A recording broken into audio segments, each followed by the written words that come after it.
ভালোবাসি সোনার বাংলা, আমি তোমায় ভালোবাসি।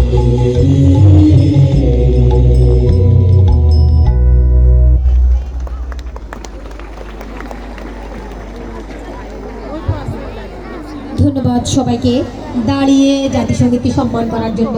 আমাদের প্রাণের সঙ্গীত, আমরা অনেক কষ্টে এবং অনেক ত্যাগ তিতিক্ষায় যে দেশটি পেয়েছি, সেই দেশের প্রতি আমরা সম্মান জানাই।